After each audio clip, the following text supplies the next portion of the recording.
big thing I've been trying to document that really stirred me up about one of my dealings with a boomer. So I tried to do business with this boomer um, guru, you can say. And just for the sake of privacy, I'm not going to say his name or anything like that. But I learned so much from this experience, and it, in the sense of how the old people treat anybody younger than them, how they're going on through life, how it reflects the chaos and the decay we see in our society. So I identified this prospect. He again, he's a great prospect for my service for the sovereign services. And quick overview of what he does. So, like I said, he's a guru. He makes, let's say, about $300,000 a year in revenue. He's very well known in Latin America, Dominican Republic. He runs seminars, mainly from his locale that he's built, and he has facility there, loyal following. He does multiple events every I believe every 2 weeks. Um, so for the things that I do when it comes to identifying somebody like that, looking at the bottlenecks in their business, being able to establish frameworks and funnels and things that lead to different to generating more revenue with a brand like that, excellent. So the problems that he had that I identified.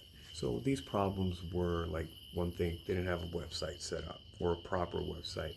And for someone who's a guru on the level of Tony Robbins per se, there was some other one that was particularly who he's interested in, who's in the Latin American niche. Um, what else? So there's no website. The social media, same thing. Can't really find him there. And for doing a product that's purely on the physical boot camp that he does in his cohorts. Um, yeah, it's a really good. It was a really good fit in this regard. So the solutions that he had, like, again, he's an older person. He wanted to make a book. Boom, that was one thing that we can really help him, how to make the book. He is an older guy. A lot of that is how he cements his legacy. So one of my proposed solutions was to get his book published, do it in multiple languages, get it out, create the frameworks on his content already, be it doing webinars, or since he already does events, take those events, film them, make content out of it, create a flywheel where it leads to other products like physical merch, um, events, etc. Let's see what else. So one of the things, this happened this was in December. So now I'm kind of getting hazy about it, but this really shook me, the situation. So the way, the reason why we moved with this prospect, other than kind of the things I already described, is that he was closer to us. The way I got it is like my partner, who is a younger person, younger in the sense that he's a young man in his early 20s. I think he's in his early 20s, maybe younger. Yeah, he has to be like 20, 21 maybe. Okay. So I treat him as a man, as a capable individual, for the things that he does, and for the things that he does, he is extremely capable. Not only that, he had done previous work with this guru that I'm talking about, and he did some media for him. That when I put together my research on how to help this potential client, this was the only digital footprint out there, was this interview that he did with him, and he fixed it and made it look real nice, that he looks like an important a podcaster. He never had a podcaster, but just because with him and the way they set it up, it was just great. So since I'm pushing this service, I'm like, I want to just reach out to hot leads that I know that are close to me or close to our network. So I went really hard on assembling what is a fair plan that, again, that helps them month by month, well, week by week, month by month, with very clear milestones on what the projections of the revenue would be, and the different ways we would bring it in and create the system and the flywheel and the way to train multiple people to do the work. So I broke down using Harmosi's formula, the way I wanted the way I approach my pricing and my packaging, where I did an elite tier, and that elite tier is like, we would basically just take everything over, where we would create the courses, we would handle the whole digital community aspect, creating the digital products, etc. The mid tier is kind of maybe not so loaded, but we would set up the website, the digital products, the sales, the flywheel, the payment processes, etc. Just setting up systems that this man just doesn't have in place, or doesn't have the people to set it up in place. And then the basic package, which was just a consultant, we're like, well, we can give you the frameworks and how you can just implement it with your team, and you could have us onboarded for 30 days to help you train your team. I'm trying to go through the process very quickly because it feels like it was so much. And I'm almost 10 minutes in. Look at 7 minutes. Okay. So when we go take the meeting, my partner, he's also a martial arts student. He's very hyped about it. I'm excited, but I'm pragmatic. I'm like, I can't put our eggs all in one basket, because coming from the world of sales, you got to just keep moving fast. But it's like, it's a boomer. Like my student, he's hyped. But I said, very important, like, we have to come in as equals. I know you're his student, and just because he's a boomer, I have this feeling this, like, he might just try to do some authority shit. And naturally, you know, because the way you act towards a teacher, you try to put yourself in a position of respect. So you're being, you know, the teacher-student relationship. And sometimes he does that with me, but I'm like, no, we have to know when we treat ourselves as equals when necessary, right? Or when I need to pass leadership to you and listen to you, because you're the one that knows more about this subject than I do. But I'm just saying that so you can get an idea of how I think and create frameworks and do business and deal with people. So we get to our meeting with the old man, and the moment we get there, he is being scammed on the phone like a typical boomer. The bank is hitting him up, asking for information. I'm listening to this, and it's a holiday. And I tell him, hey, you know, it's a holiday. The bank wouldn't be this insistent for you to get this information. It's very suspicious. You should be careful what type of information you give over the phone.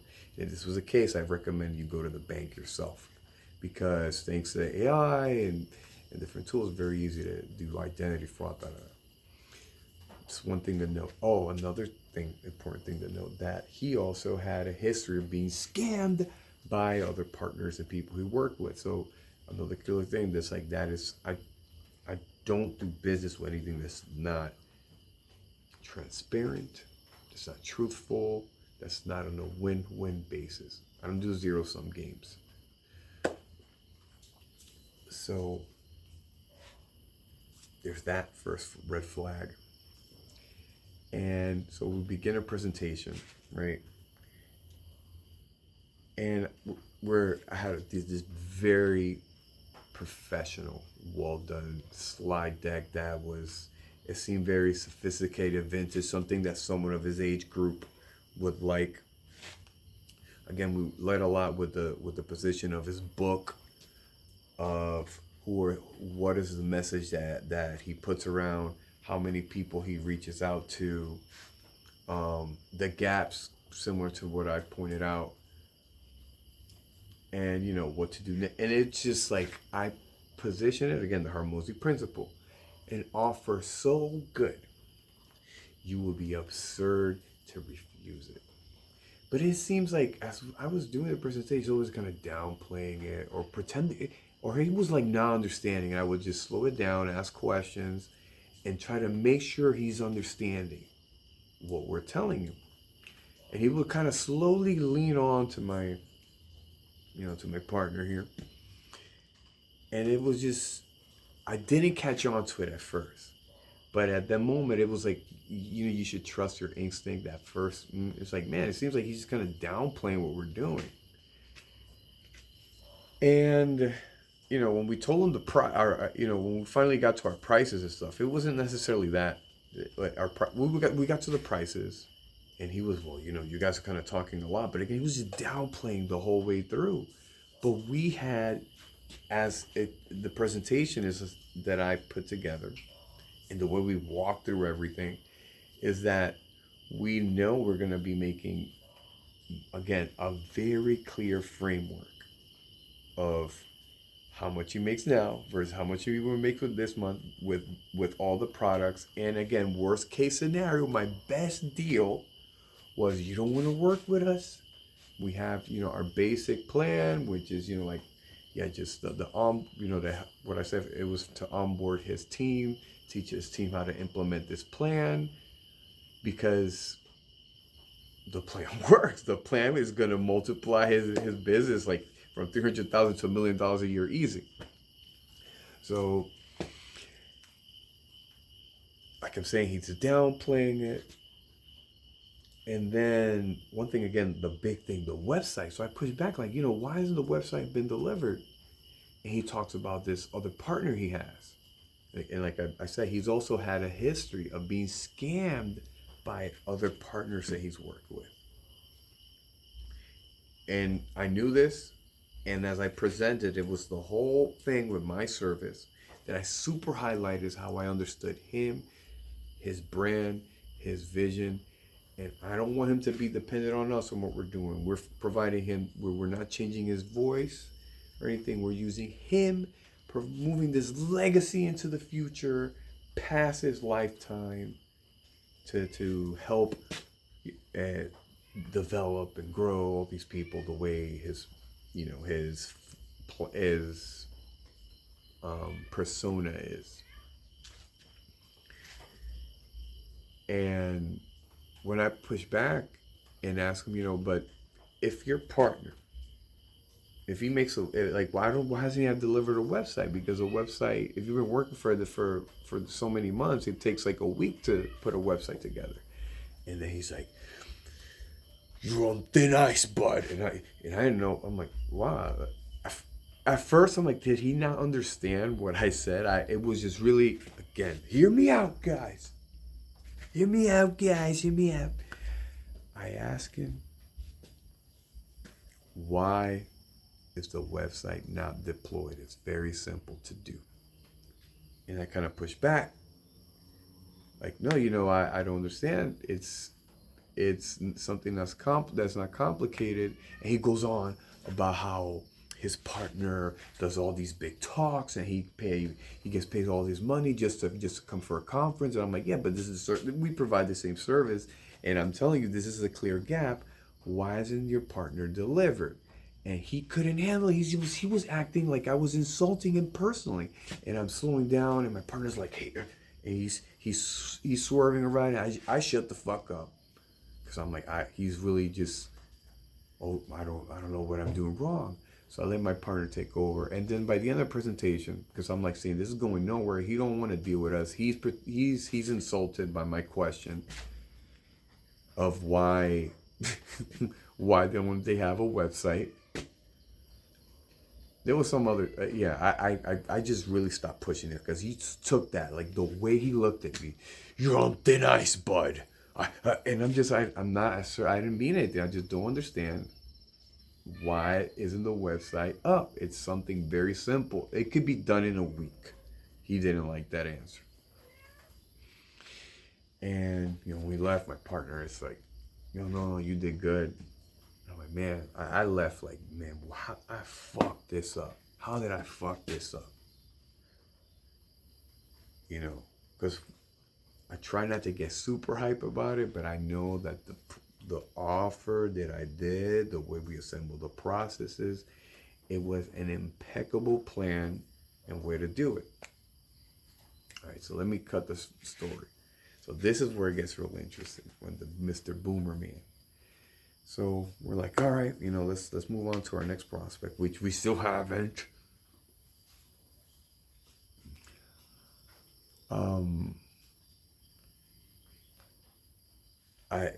Next thing you know, he calls my guy, and he's trying to isolate me and cut me out, and he basically asking him to do all the work that we spoke about in this presentation. That's worth all this money, to do it for free. For free. And I was, this is insulting. So not only did he disrespect me, he goes above me. He didn't take our basic plan. The basic plan was, if you don't like this, we will give you everything step by step, what tools to use, how to do it, the sales script, the system. Here, your team is going to do it, and we'll help them. That was basic plan. 500. No, it was 500. Yeah, the basic was 500. Then the mid tier was 2,500, and for the full package, we would run everything because we needed the resources to do it, was 20,000. And yeah, so after we go through the meeting and everything, I guess this is something I didn't say before. My partner tells me about, all the red flags of the Mr. Boomer man. How, he's insulted his subordinates, humiliated them in front of him. He has these facilities that he's built with what's it called? People who are volunteering. The people in this program. Oh, I was there. Oh man, I did that in the other video that I just fucked up. I had to try to make a couple videos about this. Maybe I'll expand on another one. It was more concise. But this is the perfect time. It's finally quiet. But yeah, this guy, he's a fucking boomer. He's a shill. And the lesson here is, look what he did. He went, try to separate, make me look crazy, like I was insulting him and doing all this stuff, to take, that my student, who he think he can manipulate him because he's younger and is his student and he has authority over him in his mind, to manipulate him to extract free labor. And so we're like, one thing that me and my partner talk about, or a lot of people tell me, you shouldn't tell people that, give them the formula basically. And again, out there, I learned from Hermosi, put your best thing out for free. That's what I do. Here you go, the best thing out. But you have to be able to implement it. So it doesn't matter if I give people the formula, because I've done it so many times. Here's step 1, 2, 3, 4, go complete it. If they're not going to take the steps to do it, it doesn't matter. And these people, since they're on the parasitic mindset, it doesn't matter if they have the blueprint in front of them. They are focusing on destroying, on eating each other. They cannot create. They cannot use solutions. So it was a lesson for me to be like how I was gaslit on that moment, how I felt like, damn, I ain't fuck, just negativity talk. I ain't shit. I can't believe it. How did I mess that up? Man, I can't move anything forward. And then to see what they did of trying to take our work and extract it. Right, the next part, how it gets better, Mr. Boomer man. Then, after he didn't able to deal with us, they go on their social media, that's horrible, and put out, hey, do you want to work for free? Come do this work for free. And even like that, okay, they'll hire some young person, to do content or whatever, to take some pictures, who are really could get things on social media and get views. But again, can they design the flywheel that goes from product to the posting and create it on a schedule and create it to high quality and being consistent with a brand and storytelling and then come on, man. The parasite can't get shit done. Last video I did was a lot more concise, but I tried, guys. So let's leave it like that. Don't get gaslit with the boomer tries to rob you. And that's just me noticing. This thing has probably happened so many times throughout my life that I never understood it. The boomer is robbing us blind, bro. No more.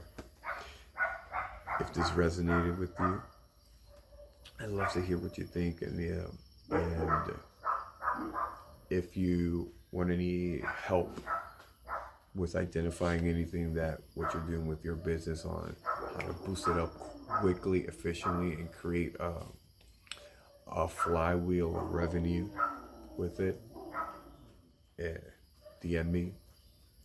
Check out the Fear Transmutation Manual, Turn Fear into Bravery.